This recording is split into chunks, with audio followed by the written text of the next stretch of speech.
Things have not gone as he anticipated or as people predicted they would that worked for him. In other words, this was not a short, decisive campaign designed to decapitate the leadership, crush the government, provoke internal unrest. Having not succeeded at that, we then began this long, slow process of trying to cause the disintegration of the Iranian state by bombing targets having been picked for all sorts of reasons, most of them military, but not exclusively. And so now he has this terrible mess on his plate. And that's why he is now taking a 5-day break with the goal of putting together a war-ending offensive from the air and with missiles and bombs. And I think that's what we're going to see shortly in the next week. Is he planning ground offensive? And what do you think that would look like, Colonel? Something that doesn't appear as though it was in the original plans. No, I think there was no thought given whatsoever to the use of ground forces. And why would you? This is a nation of 93 million people, the size of Western Europe. So it makes no sense to think about something like that unless you want to declare a national emergency, open a draft, and then plan on invading after at least 12 to 18 months of preparation with at least 2 to 3 million people. No, that was never part of it. And I think what they're trying to do is first and foremost launch what they hope will be a war-ending offensive. They've replenished their stocks, at least on the American side, of the most exotic munitions, missiles, and capabilities, JASM and these other weapons that have been launched from outside of Iranian airspace into the Iranian state. I think they're going to put those together. And once they feel that they've got a comfortable edge that will give them 72 to 96 hours of nonstop attacks, then I think they'll turn to the ground option, which for them is very limited. It amounts to the seizure of some islands. Everyone talks about Karg Island. Whether or not that actually needs to be seized is another matter, but it's certainly a target. And there are other islands inside the strait itself and not far from Bandar Abbas, right offshore, that theoretically have Iranian IRGC, Iranian Revolutionary Guard Corps elements, small boats and so forth that can exert some influence. But everybody forgets a couple of things. First of all, what really closed the Strait of Hormuz was not Iran itself, but Lloyd's of London. Suddenly, none of the ships could get insurance. And if you can't get insurance, you're not going to take a tanker worth hundreds of millions of dollars through the Straits of Hormuz. So that was number one. Once it became clear that you couldn't get insurance, then the Iranians were in a position to say, well, if you're not supporting the war against us, you're not allied with Israel or the United States in some way, and your destination is China or India, now increasingly Japan, then we'll be happy to let you through, provided, of course, that you've paid for the oil and yuan. This is an effort to get at the petrodollar. So I think what we've got now are two levels of warfare. On the one side, there is economic warfare that we're losing because the entire world is suffering as a consequence of this war in the Persian Gulf. And then secondly, we have the Iranians who are exercising a new form of warfare. It's the 21st century answer to the American World War II paradigm. Our World War II paradigm is on display. You see it with aircraft carriers and destroyers offshore, submarines, and then at the same time, numerous aircraft flying from various airstrips ashore and even back in the United States and Diego Garcia. That has been our instrument of war. It hasn't worked out as well as we'd hoped because the new way of war is essentially almost limitless quantities of precision-guided missiles and unmanned systems that can be launched from anywhere inside the border against targets out to almost 1,000 miles from Iran. And this has been very effective. It's driven our fleet way offshore. It's forced us to bring in hundreds of aircraft that have to be refueled on a routine basis over Iraq or Saudi Arabia or other areas. So it's a different kind of warfare, but it's turning out to be very successful. Iran doesn't need an air force, doesn't need a navy. It has an army and it has lots of missiles and drones. And these things are prepared for use almost immediately from various underground enclosures. So that has to be defeated from the standpoint of President Trump, because if you can't defeat that and you try to put ground troops on these islands, we have about 10,000 light infantry right now for that purpose. They're at high risk of being killed once they come ashore. In fact, Iran still has pretty capable air defenses for everything under 15,000 feet of altitude, which means that if you try to fly them in with B-22s and helicopters, they're going to very much be at risk. So I don't know how this is going to work, but I think this is designed to be the war-ending offensive. It is sort of the last throw of the dice, if you will, for President Trump. Here, the president 2 days ago saying we won, which I think is absurd, and I'd like you to comment on it. But beyond that, he boasts about things that I'm not sure if they're truthful, or if they're truthful, if they're meaningful. Watch this, verse number 13. I think we're going to end it. I can't tell you for sure. I don't like to say this. We've won this. This war has been won. The only one that likes to keep it going is the fake news. I mean, the New York Times, you read the New York Times, it's like we're not winning a war where they have no Navy and they have no Air Force and they have no nothing. And we literally have planes flying over Tehran and other parts of their country. They can't do a thing about it. Are those statements true? We have total air superiority. I'm putting words in his mouth. And they have no Navy, or if true, are they meaningful? Well, that's the real question. Again, he's using metrics that we saw used in Vietnam. We saw them used during Desert Storm. You'll recall all the press conferences held by General Schwarzkopf, where he would then list, well, today we destroyed, 50 tanks and 150 armored fighting vehicles or something. This would go on day after day after day. Now, when we finally got into the place, we discovered that a lot of those losses were absolutely untrue, because they're based largely on battle damage assessments done by pilots when they come back from their strikes, or from overhead surveillance, which isn't always perfectly accurate by any means. So that's the old metric. And he says we destroyed their Air Force. Well, frankly, Iran hasn't had an Air Force since the Shah left the country. So there was no real Air Force to destroy. What about this Navy thing? Well, they had 7 old frigates. We sank one that you're aware of off the coast of India that was unarmed and part of a joint naval exercise with the Indian government. And we've sunk some boats, I'm sure. But they've got large numbers of small boats, fast boats. Some are manned, some are unmanned, carrying explosives, firing missiles. You could go against them day and night for weeks. So he's using a metric that sounds great if you believe in the World War II paradigm, which is what we're stuck in and what we're using. I don't think it's very meaningful. Now, let's stop and consider something. What else is really happening in the world? Well, the strait is functionally closed to anybody that supports us and Israel against Iran. But we've already had a tremendous disruption in the supply chain for oil and petroleum and liquefied natural gas. So the world is facing a crisis of food, fuel, fertilizer, and feed. Think about that. The whole world is struggling with this right now. In 2 weeks, Great Britain will no longer have any oil reserves, none. India is in trouble. India now has hundreds of thousands, probably millions of people lining up to buy gas. It can't keep up with the demand. It's shutting down industries. Plastic industries in particular that depend upon petroleum are shutting down. You have a similar situation in Japan. Now, China is actually prepared for this disaster. They have a much larger strategic fuel reserve that has more months in it. But the bottom line is the whole world looks at this as a catastrophe for themselves, for their security, for their businesses.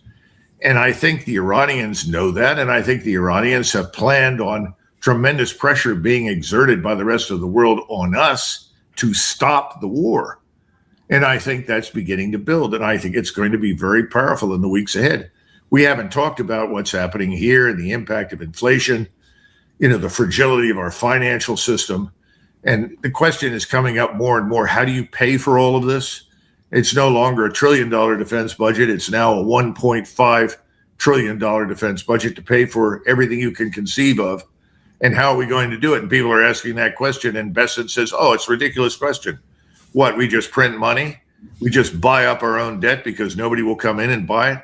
We're headed to a catastrophe financially and economically as well. It's just going to take longer to happen here than it's happening today in Europe. Secretary Hegseth has asked for another $100 billion, using one of his snarky phrases, it takes a lot of money to kill bad guys. Well, the $200 billion, even if authorized tomorrow, wouldn't be used to kill bad guys. It would be used to enrich the manufacturers of ammunition that we're depleting. I think he, along with our 15-point proposal to the Iranians, is disconnected from reality. We're not really interested in negotiating with Iran. We want to destroy Iran. That has always really been the goal. Whatever is left over, we plan to divide up. We and the Israelis plan to control the oil, obviously, and the gas, and whatever else is there. But this is effectively another version of the strategy that we embraced against Russia that has ultimately failed in the Ukraine war. Ukraine has lost 1.5 to 1.8 million men fighting. The Russians are in control of the critical terrain that they went in to liberate to begin with. They don't really want this war to go on. They'd like to bring it to an end, but no one has been willing to cooperate with them. But this is not costing them anything. And as we all know, they're doing a land office business in oil right now because they're supplying oil to everybody that can possibly afford to buy it. And they're doing it at very, very lucrative prices. So Right. you can say we've done wonders for Russia, and whatever sanctions we've imposed have turned out to be completely irrelevant.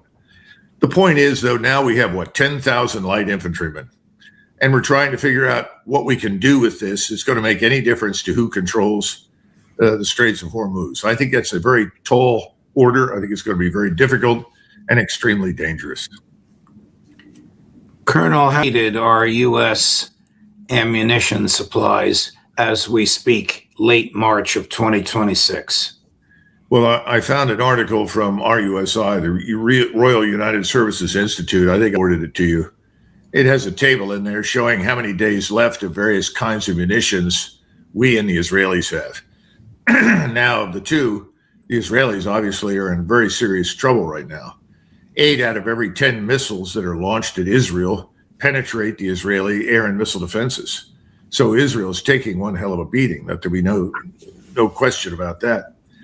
What about us? Well, we have some concerns about theater high altitude air defense missiles. That's the high end that if there's anything out there that we could possibly succeed in using against hypersonic missiles, that's what they are. But we too are running very low. We're running very low on PAC-3. Now, as far as the offensive munitions and missiles, we've got several weeks left. I'm told the Israelis may only have a couple of weeks left. And then when you run out of the exotic material, that's when you turn to the quote unquote dumb bombs. You know, B-52 that flies over Tehran. I don't know if they've done that yet, but I have a feeling they probably have because I see a lot of evidence for carpet bombing. Each B-52 carries 90 500-pound bombs. This is the sort of thing that was developed during the Second World War for Japanese and German cities. They just fall on the population and on the city and inflict what everybody hopes will be unrecoverable damage. But I think we also need to understand that after all was said and done and all these air offensives, the air offensives did not win the war. And that's what people seem to fail to understand. And we're not going to defeat Iran without some other approach. And the only other approach that anybody can come up with is a massive ground invasion. But in addition to Iran not presenting any threat to us, which has always been true, what's the strategic payoff for us to spend $1 trillion to invade the country and essentially occupy it, a hostile place that's going to hate us in perpetuity? Note that Iraq, the place that we occupied, is in the forefront of declaring war on us, trying to drive us out of their country and supporting Iran. So what are we trying to do? What is the real objective? And I think at this point is to create the illusion of victory so that Donald Trump can skate. He can escape humiliation. You used an interesting word to describe the size of the boots on the ground troops that would be necessary. Massive.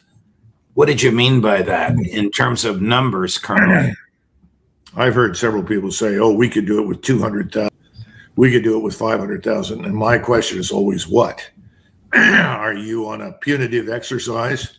You want to cross the Zagros Mountains, which are like the Rockies, move down into the low country where Tabriz, Tehran, Isfahan are, march in there, devastate the cities, and then eventually march out?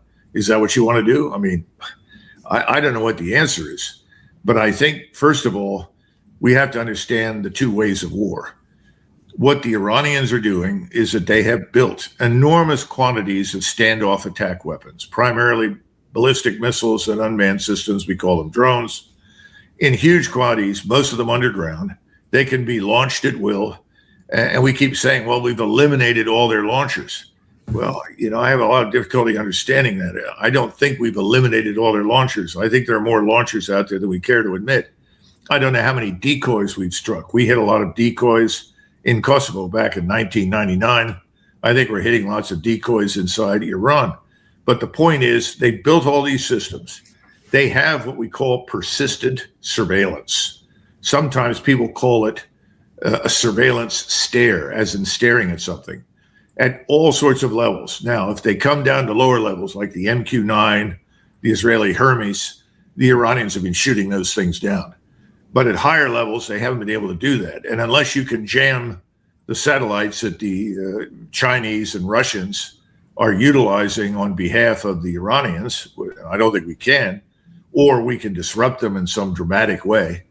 That means that wherever we go within 1,000+ miles of Iran, we are being watched. Whatever we do is being identified. In other words, from where do you move? If you're going to attack inside the strait, are you going to fly off of carriers that are 700-800 miles away from the strait? Are you going to fly ashore somewhere into Saudi Arabia?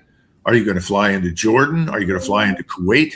Anywhere you go, you're going to be identified. They're going to find you. They will discover you. Then the only question is, how long do they wait until they concentrate their tactical ballistic or theater ballistic military power against you, along with untold numbers of drones? It's going to be very difficult to protect against that, especially since we haven't found that our air and missile defenses are nearly as effective as is claimed. I mean, we hear, 90% effectiveness. That's not true. I'm getting reports from people in the fleet that suggest it's infinitely lower than that. So how are you going to guarantee that they could even get in? And how do you protect them once they are in? And how do you get them out? This is another exercise in, we're going to be successful, so don't worry about that. What if you're not successful? How do you extract your troops? How do you evacuate the wounded? How do you keep these people alive? Where do they get water? And remember, Iran has already said if we're going to destroy their power plants, they're going to destroy everything in the Gulf. And 90% of the electric plants, in other words, the power plants in the Persian Gulf on the eastern or the west side, are all along the coast. They're all identified. They're easily struck and put out of business. What about the desalinization plants? We hit those, they're going to hit them. And the people in the Arabian Peninsula are then in very serious trouble, not just our troops. In other words, I don't think this is a good idea, but we're back to the war-ending offensive. Develop a war-ending offensive for me so I can walk out of the Oval Office and say, victory at last, the Iranians are surrendering. Good luck. Colonel, I apologize for the heartburn, but here's the guy that whispers into Trump's ear in the golf cart a couple times a week. Chris, cut number 5. We got 2 Marine expeditionary units sailing to this island. We did Iwo Jima. We can do this. the Marines, my money is always on the Marines. I don't know if you take the island or you blockade the island, but I know this. The day we control that island, this regime, this terrorist regime, has been weakened. It will die on a vine. And here's what I want to do. I want to get with Chris. I want to sprint to peace. As the war winds down, I want peace to ramp up. The reason we don't have Saudi Arabia and Israel making peace is October the 7th, 2023. Iran, through Hamas, attacked Israel, stopping normalization.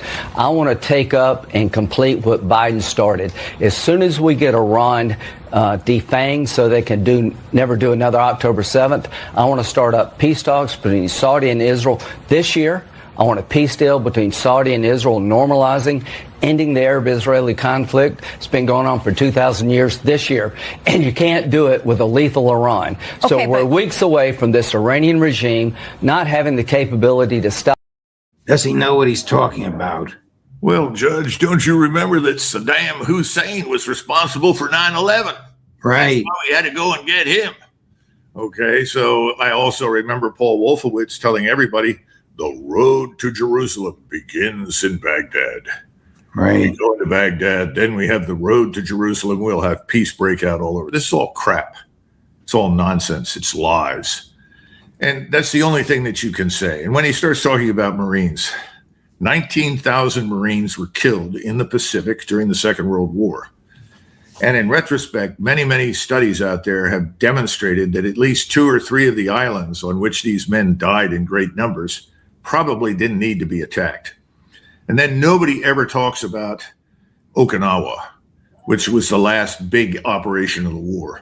And strictly speaking, when you look at our losses, the casualties we took, and the ferocity of the Japanese defense, most people don't regard Okinawa as a great victory. In fact, Okinawa played a major role in the decision to use the atom bomb, because we said, if this is the quality of resistance that we'll face, we'll forget invading Japan. That's an impossibility.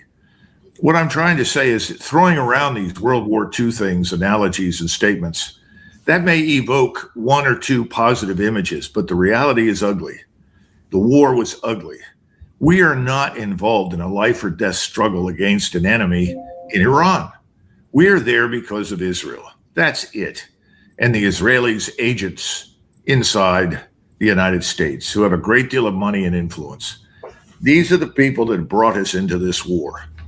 I don't know how Americans feel right now. Most Americans in uniform will always do what they're asked to do. But I'm sure there are more than a few out there beginning to wonder, does this really make any sense?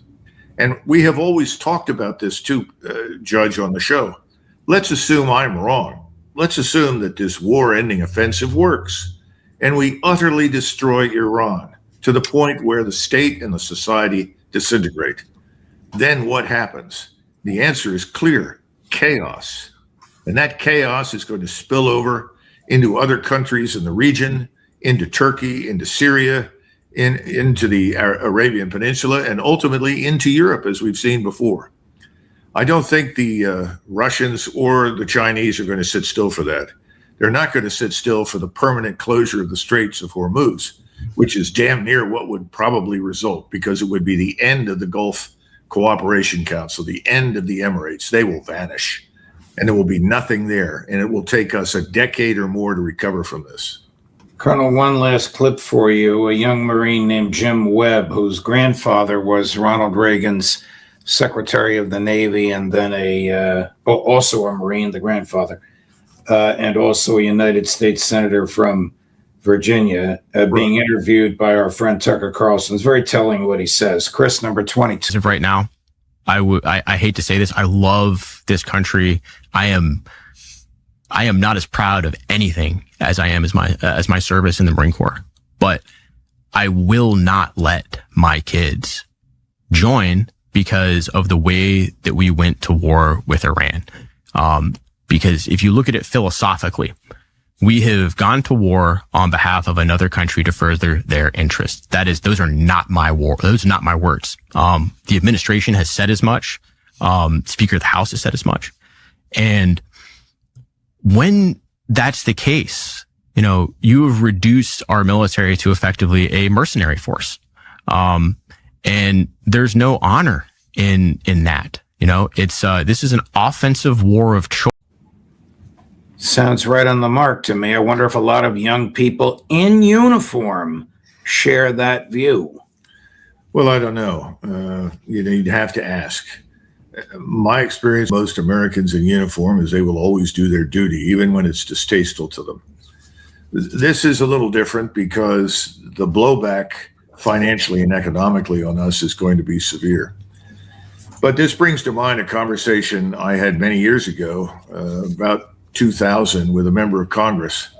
This person was a key figure on the House Armed Services Committee. And the issue of the draft came up, and he said, well, thank God we got rid of that draft. That would have inhibited us, prevented us from doing all the things we're doing. Thank God we have a volunteer military because we can do pretty much what we want. I think going to the volunteer military had many, many positive features. But ultimately, it was a lot like going off the gold standard. Once you no longer had a gold standard and you had currency that was not anchored to anything tangible, except the supposed faith and confidence in the U.S. government. What you had was the ability to print money to cover the costs of anything you wanted to do. And that meant wars, and that's what we've done. At the same time, you have a similar situation with the military.